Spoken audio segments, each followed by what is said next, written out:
नमस्कार। आज हम नेटवर्क थ्योरम्स के बारे में पढ़ेंगे। जैसे एक नेटवर्क थ्योरम होती है उत्क्रमणीयता प्रमेय,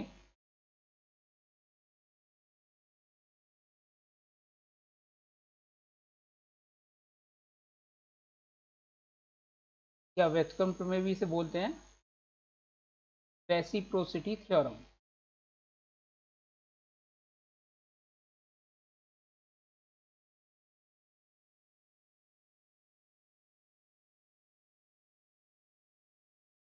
ये थ्योरम कहती है कि किसी रेखीय नेटवर्क जिसमें एक से अधिक मैश हैं, कि रेखीय नेटवर्क में यदि एक मैश में लगे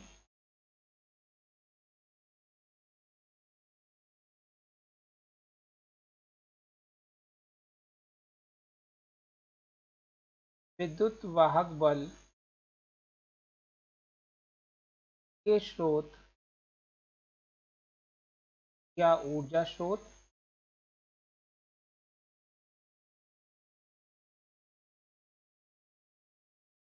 के द्वारा किसी दूसरी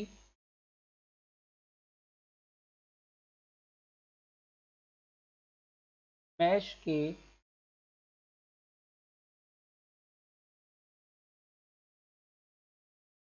किसी भाग में धारा का मान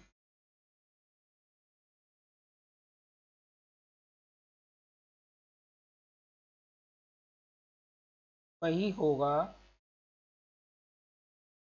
जो उस ऊर्जा स्रोत को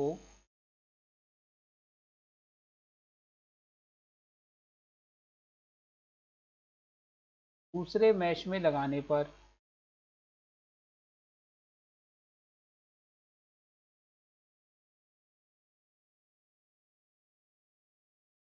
पहले में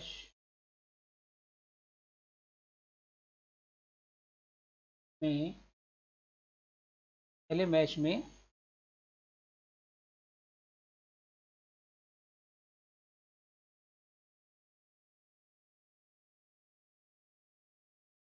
होता है। अर्थात यदि स्रोत कैपिटल ई दूसरे मैश में आई धारा उत्पन्न करेगा,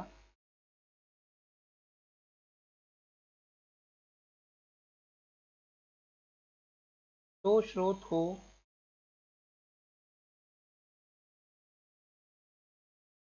दूसरे मैश में लगाने पर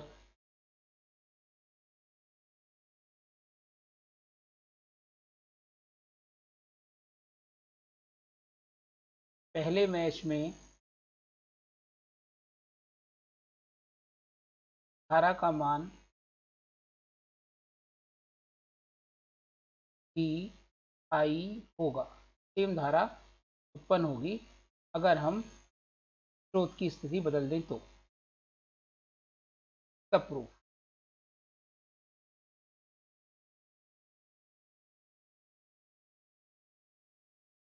माना चित्रानुसार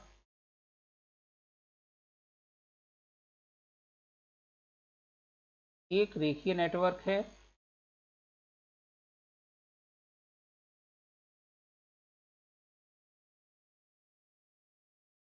इसमें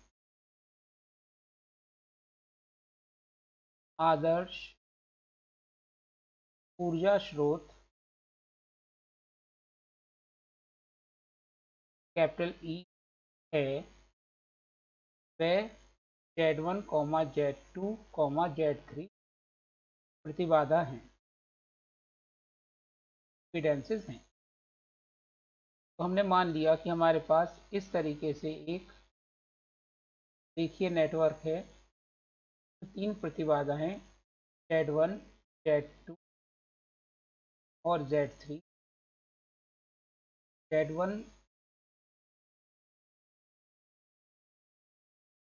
ले लेते हैं हम Z और इधर Z2।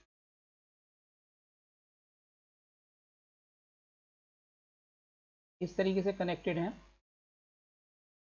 और इसके मैश 1 में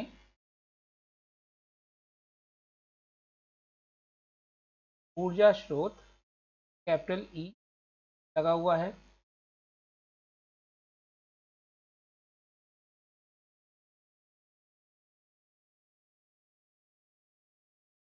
ये मैश 1, ये mesh A B C D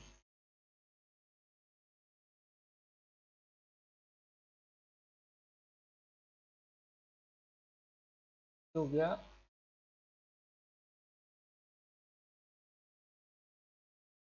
माना A P Q A mesh 1 व क्यू मैश 2 है।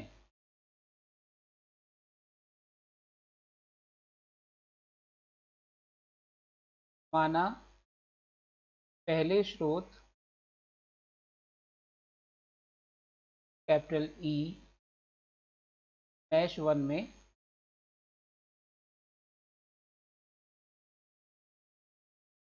लगा है, तो ई से चलने वाली करंट अगर हम I1 माने तो ये I1 बिंदु P पर जाके दो हिस्सों में डिवाइड हो जाएगी। एक तो C और D में जाएगी Z3 से होती हुई, हमने ले लिया करंट IC,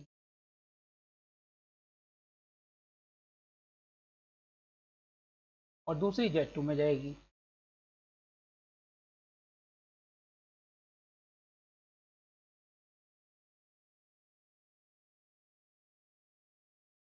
चित्रानुसार या परिपथ के अनुसार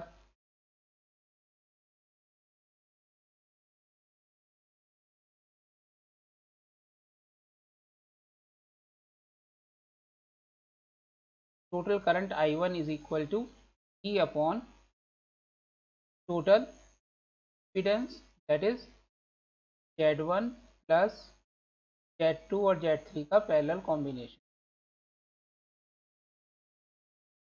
दैट इज इक्वल टू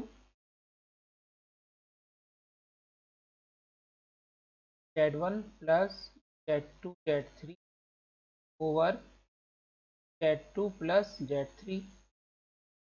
ये आ जाएगा capital E Z2 plus Z3 divided by Z1 Z2 plus Z2 Z3 plus Z3 Z1। Solve करके ये आ जाएगा, और बिंदु P पर ICD equal to I1 into Z2 upon Z2 plus Z3। क्योंकि Z2 और Z3 पैरेलल कॉम्बिनेशन में है, इसलिए Z3 में जाने वाली करंट Z2 के प्रोपोर्शनल होगी। I1 का मान ऊपर से रख देंगे, ये हो जाएगा capital E Z2 plus Z3 upon Z1 Z2 plus Z2 Z3 plus Z3 Z1 into Z2 over Z2 plus Z3। Z2 plus Z3 cancel हो गया, करंट की वैल्यू आ गई IC is equal to EZ2 upon Z1 plus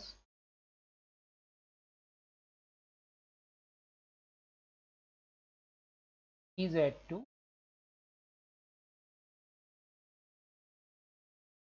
Z1 Z2 plus Z2 Z3 plus Z3 Z1। Equation number 1 मान लेंगे। अब स्रोत ई को मैश 2 में लगाने पर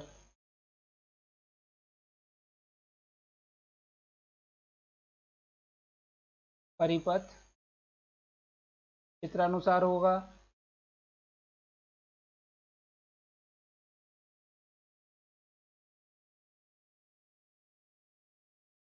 तो अब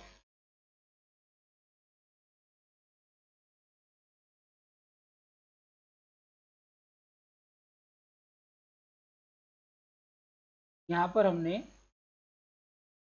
Z1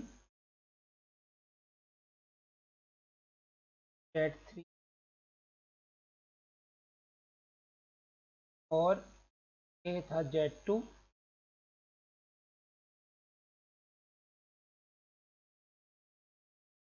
ए और बी जगह से हमने स्रोत को हटाकर, यानी मैश 1 में से हमने स्रोत को हटाकर मैश में लगाएंगे।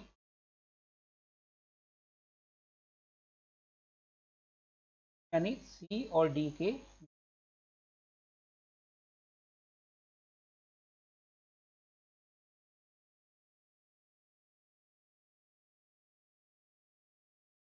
माना अब स्रोत से चली करंट I2 है, बिंदु P पे जाके दो हिस्सों में बढ़ जाएगी, एक तो IAB हो जाएगी और बाकी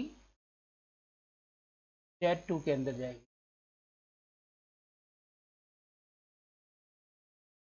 परिपथ के अनुसार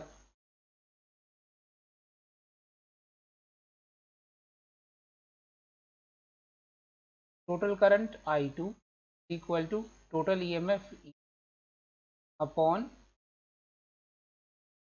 Z3 प्लस Z1 और Z2 का पैरेलल कॉम्बिनेशन।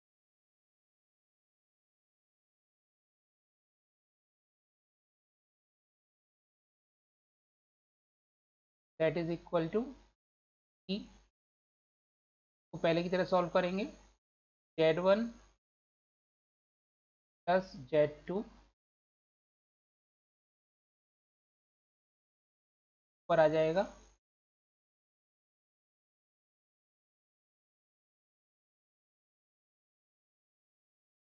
और नीचे हो जाएगा Z1 Z2 plus Z2 Z3 plus Z3 Z1।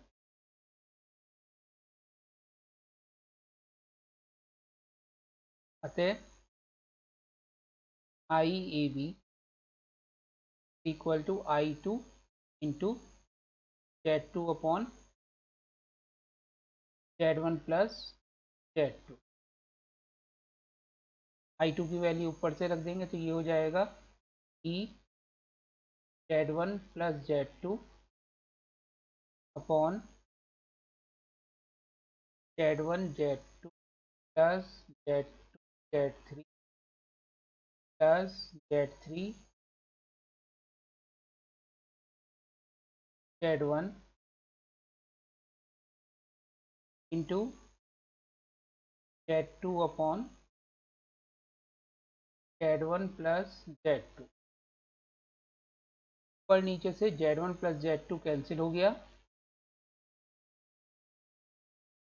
तो IAB की वैल्यू आई EZ2 upon Z1 Z2 plus Z2 Z3 plus Z3 Z1। Question number 2। तो समीकरण 1 व 2 से हम देखते हैं कि धारा का मान समान होता है यदि हम स्रोत का मान आपस में बदल दें, यानी IC इक्वल टू IAB।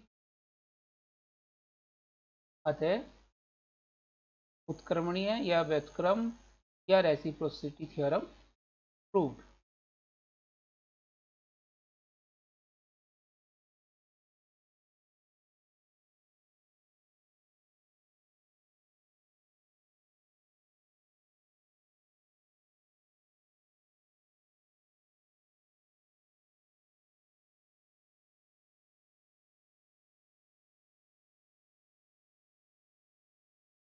ऐसे नेटवर्क जिनमें व्युत्क्रम प्रमेय,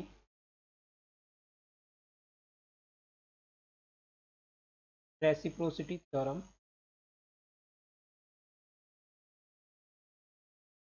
का पालन होता है,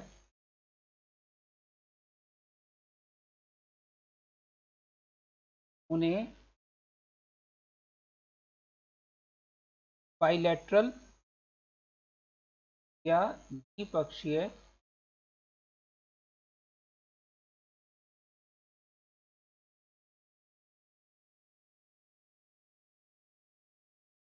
नेटवर्क कहते हैं।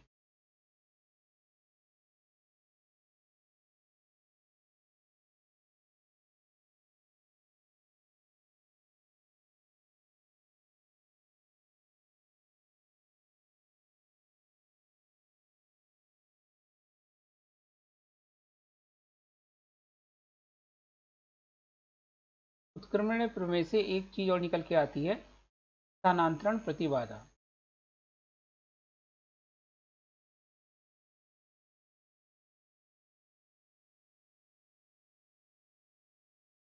या ट्रांसफर इम्पीडेंस।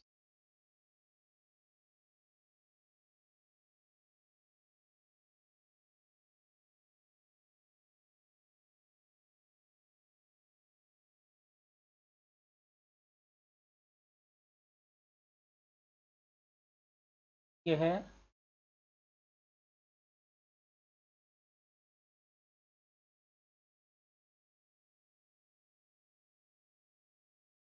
किसी द्विपक्षीय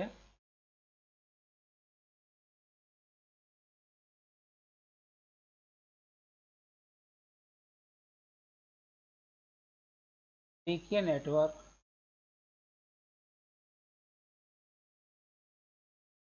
के दो मैश की स्थानांतरण प्रतिबाधा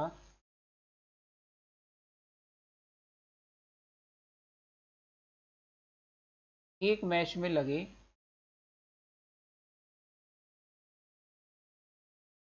विद्युत वाहक बल स्रोत या विद्युत वाहक बल तथा उसके कारण दूसरे मैश में उत्पन्न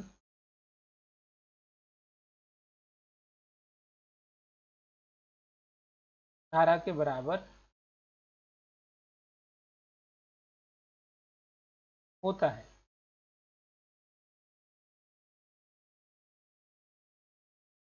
उपरोक्त परिपथानुसार जो हमने ऊपर परिपथ बनाया था,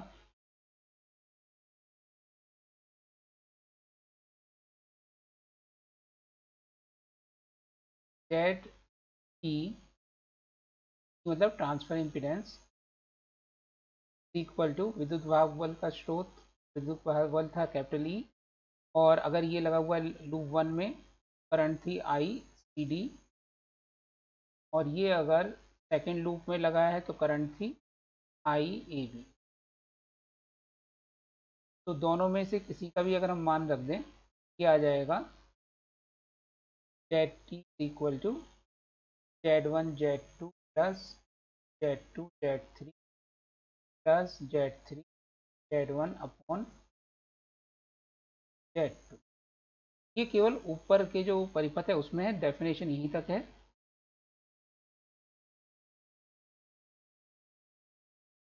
ये जेड टी से दर्शित करते हैं।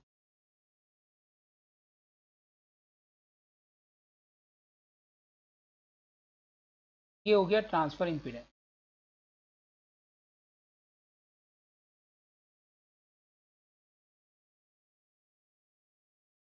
हम बात करेंगे दूसरी प्रमेय, अध्यारोपण प्रमेय की,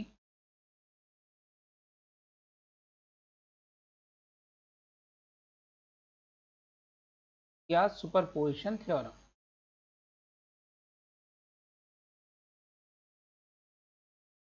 तो सुपरपोजिशन थ्योरम क्या होती है रेखीय नेटवर्क के लिए?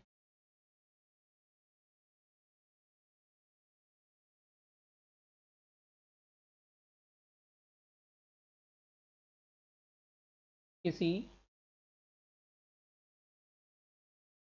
द्विपक्षीय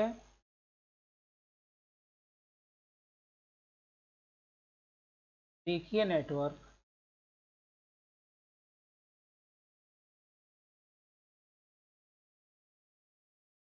में किसी अवयव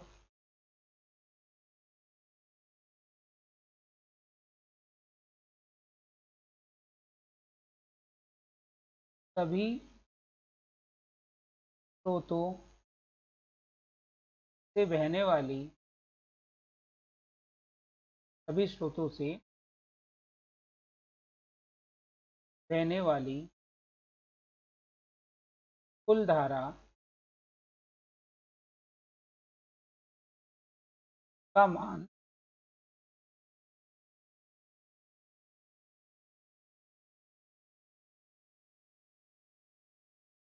उस अवयव में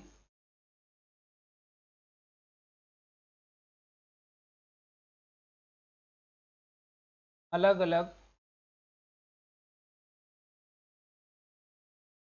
स्रोतों से बहने वाली धाराओं के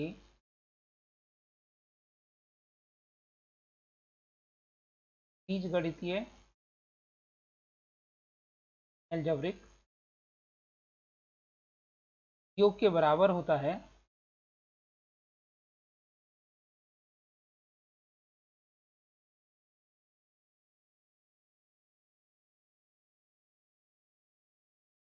जब एक स्रोत लेने पर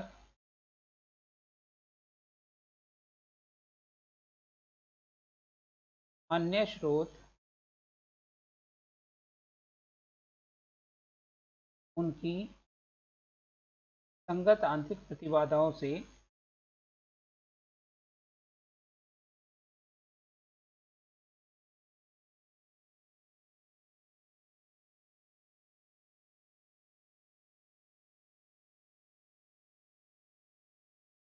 स्थापित कर दिए जाते हैं।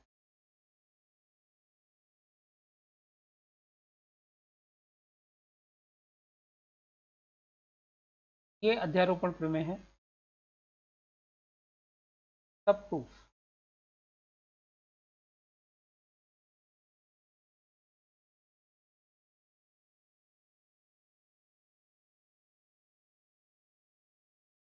माना एक नेटवर्क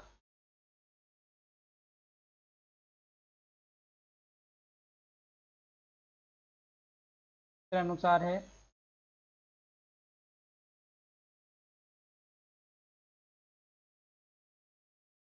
हमने एक नेटवर्क मान लिया इसमें तीन तो इम्पीडेंस Z1 Z2 और Z3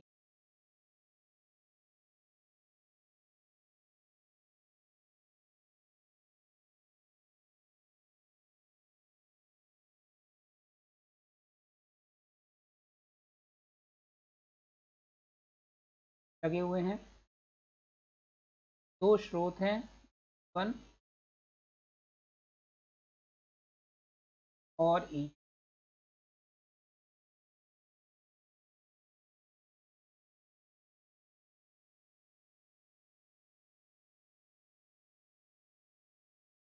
इसके इन दोनों E1 और E2 के द्वारा Z3 में जो करंट जा रही है वो है I3।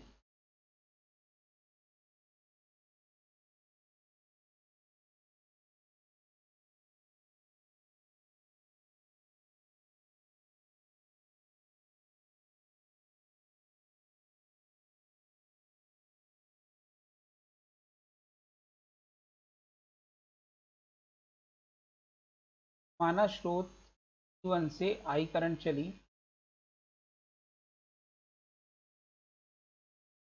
बिंदु ये हो गया P और Q के बीच में Z3 लगा हुआ है।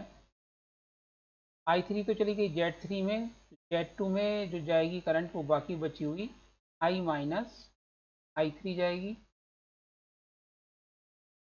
दो मैश मान लिए हमने, 1 और 2।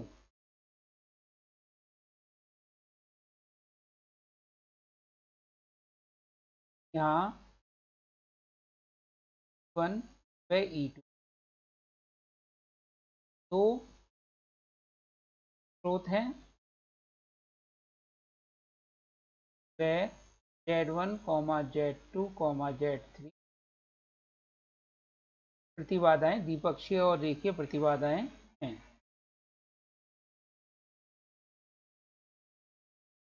तो हम पहले दोनों के कारण Z3 में करंट निकालेंगे, फिर एक एक करके Z3 में करंट निकालेंगे, और अगर उन धाराओं का बीजगणितीय योग कुल धारा I3 के बराबर आ जाएगा तो हम कह देंगे अध्यारोपण प्रमेय सत्य है।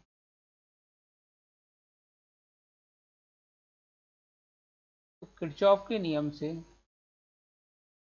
किरचॉफ के द्वितीय नियम से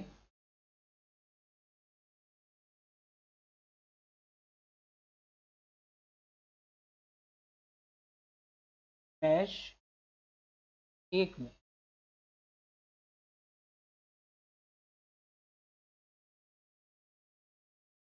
Z1I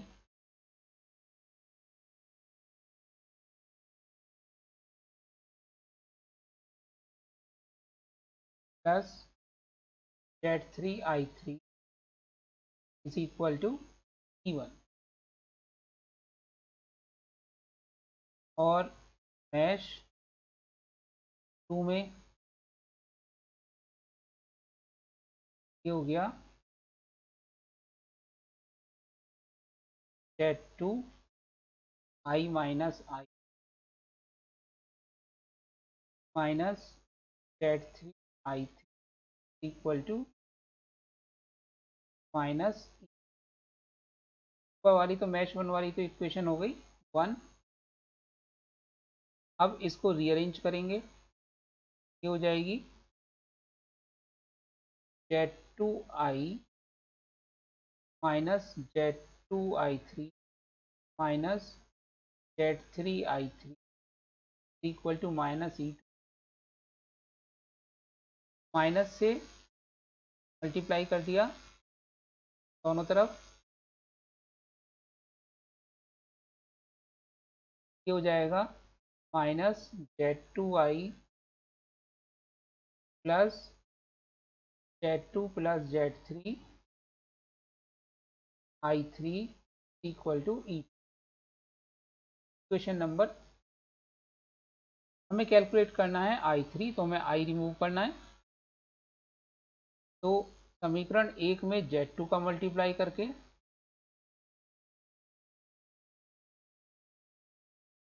और उसके साथ में समीकरण 2 में Z3 का मल्टीप्लाई करके हम ऐड कर देंगे।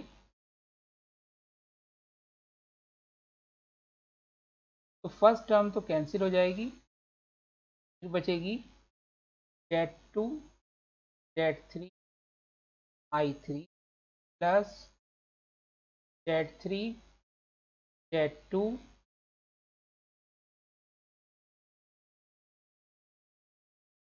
समीकरण 1 में हमने करा Z2 का मल्टीप्लाई, और समीकरण 2 में करेंगे हम Z1 का मल्टीप्लाई।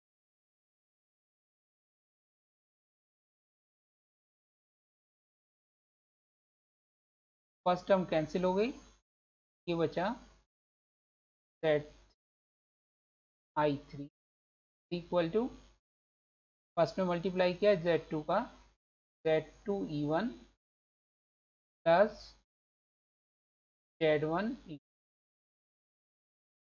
इसमें से I3 कॉमन आ जाएगा और अंदर बचेगा Z2 Z3 plus Z1 Z plus Z1 Z3 I3 equal to Z2 E1 plus Z1 E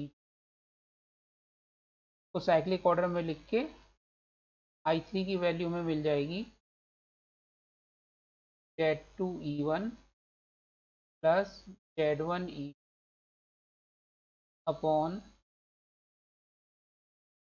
Z1 Z2 plus Z2 Z3 plus Z3 Z1। ये आ गया क्वेश्चन नंबर 4। यानी कि दोनों स्रोतों को एक साथ लगाने पर Z3 में करंट की वैल्यू आ रही है समीकरण 4 द्वारा। अब हम केवल पहले E1 को कंसीडर करेंगे।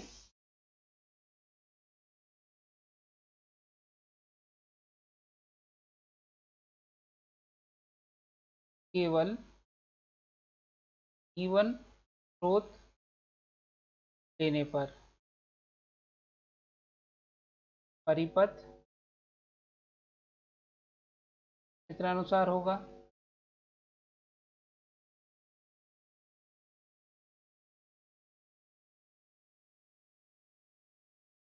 अब हमने केवल E1 को कंसीडर करना है।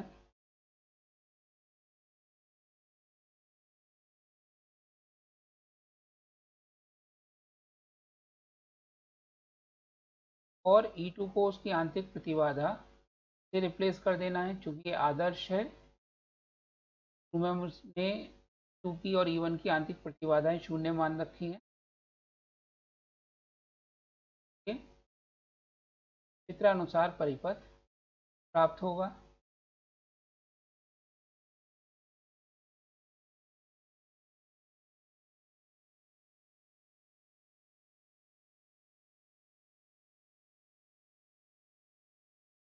मान लेते हैं हम Z3 में जो करंट जा रही है वो है I3 डैश। E1 से जो करंट चली वो है I1।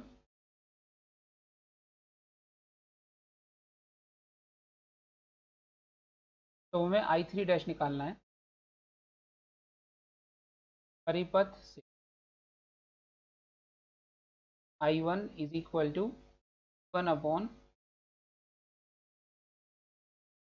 Z1 प्लस Z2 और Z3 का parallel combination, that is 1 Z2 plus Z3 divided by Z1 Z2 plus Z2 Z3 plus Z3 Z1 क्या आ जाएगा। अतः I3 dash equal to I1 to बिंदु P पर हम देखें I1 into Z2 upon Z2 plus Z3। ये हो गया E1 Z2 plus Z3 divided by Z1 Z2 plus Z2 Z3 plus Z3 Z1 into Z2 over Z2 plus Z3। Z2 plus Z3 cancel हो जाएगा। हमारे पास जो बचेगा I3 dash equal to Z2 E1 upon Z1 Z2 plus Z2 Z3 plus Z3 Z1। ये equation number 5। इसी प्रकार केवल टू स्रोत को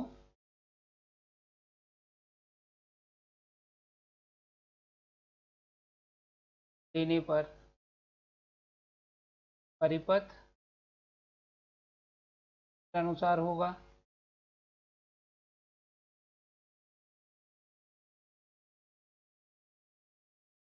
ओके, हमने वन को नहीं लिया,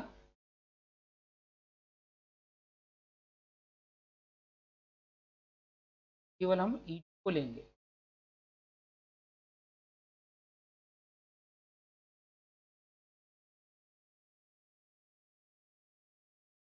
परिपथ कार से हो जाएगा।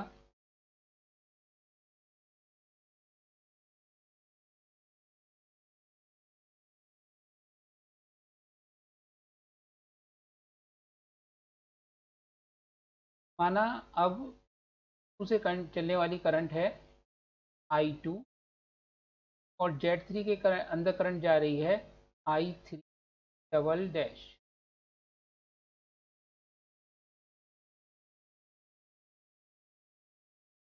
तो परिपथ से I2 is equal to E2 upon Z2 plus Z1 और Z3 का पैरेलल कॉम्बिनेशन। ये हो जाएगा E2 Z1 plus Z3 divided by Z1 Z2 plus Z2 Z3 plus Z3 Z1।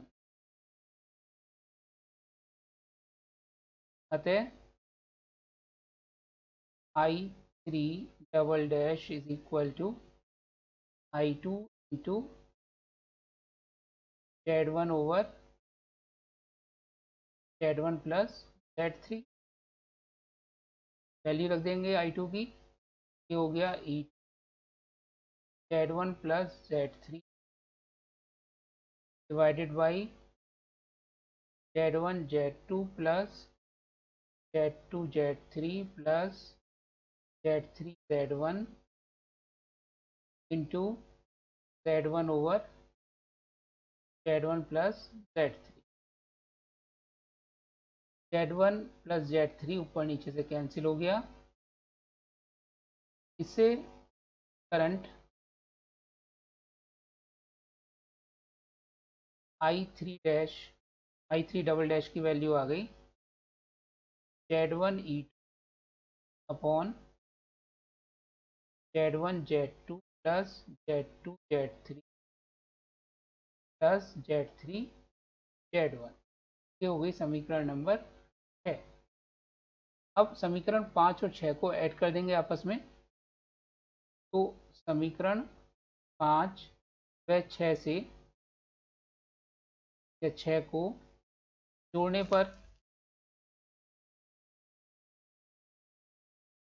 अलग अलग स्रोतों से धाराओं का बीजगणितीय योग। क्योंकि दोनों की दिशा एक ही है तो इसलिए दोनों प्लस हो जाएंगे। अगर दिशा अपोजिट होती तो माइनस साइन हो जाता। I3 dash plus I3 double dash it is equal to, जब दोनों को ऐड करेंगे हम तो एलसीएम तो सेम है Z1 Z2 plus Z2 Z3 plus Z3 Z1। ये हो जाएगा Z2 E1 plus Z1 E2 divided by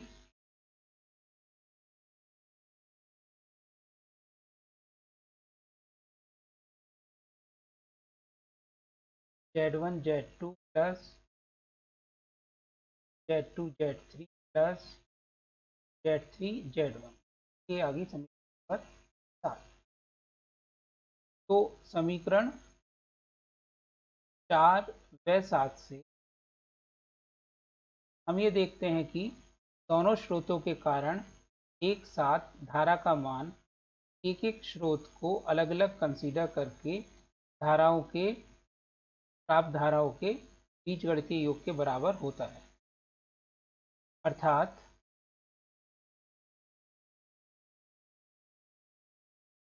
अध्यारोपण प्रमेय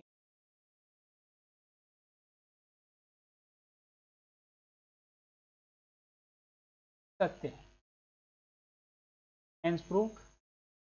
यही सिद्ध करना था। धन्यवाद।